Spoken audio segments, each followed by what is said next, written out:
বাংলাদেশ জামাতে ইসলামের আমির ডক্টর শফিকুর রহমান মাগুরায় ঘটে যাওয়া পাশবিক ধর্ষণের শিকার শিশু আসিয়ার মৃত্যুতে বৃহস্পতিবার ১৩ মার্চ তার পরিবারের প্রতি গভীর সমবেদনা এবং গভীরভাবে শোক প্রকাশ করেন।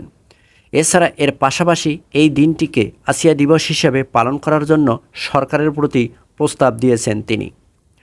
আমিরে জামাত ডক্টর শফিকুর রহমান তার এক বার্তায় তিনি বলেন, মাগুরার বর্বর নির্যাতনের শিকার শিশু বাচ্চা আসিয়া ইতিহাসের করুণ এক সাক্ষী হয়ে বৃহস্পতিবার দুপুর ১টার দিকে সারা বাংলাদেশকে কাঁদিয়ে চলে গেল। এ সময় তিনি তার পরিবারকে একটি অসহনীয় হৃদয়বিদারক কষ্ট সহ্য করার জন্য মহান আল্লাহ তাআলার কাছে দোয়া প্রার্থনা করেন। জামাতে আমির উক্ত সময়ে আরও বলেন, এই ধরনের পাশবিক ঘটনাই প্রমাণ করে আমাদের সমাজে ও মস্তিষ্কে পছন্দ ধরেছে, তাই মস্তিষ্কের সংশোধন করা এখন একান্তই জরুরি।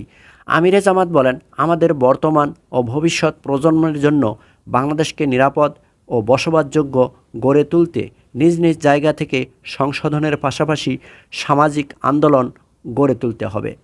আর তাই আজ এর অংশ হিসেবে ১৩ মার্চ আসিয়া দিবস পালন করা যেতে পারে।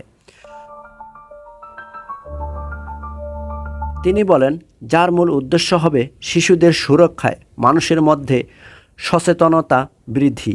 এর মাধ্যমে এমন সমাজ নির্মাণ করতে হবে যেখানে শিশু, নারী, পুরুষ নির্বিশেষে সব মানুষই থাকবে নিরাপদ।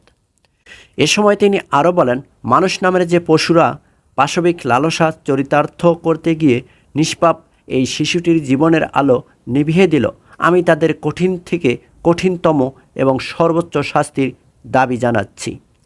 ধর্ষকদের শাস্তি সর্বোচ্চ ৯০ দিনের মধ্যে কার্যকর করতে হবে বলে তিনি সরকারের কাছে আহ্বান জানান।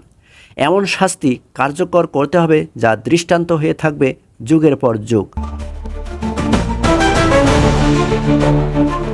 পরিশেষে জামাতে আমির বলেন, এই পাশবিক ঘটনার অবাধ, সুষ্ঠু ও নিরপেক্ষ তদন্ত ও দোষীদেরকে দৃষ্টান্তমূলক শাস্তি এবং সেই সঙ্গে নিহত শিশুটির পরিবারকে উপযুক্ত ক্ষতিপূরণ দিতে সরকারের কাছে জোর দাবি করেন জামাতে আমির ডক্টর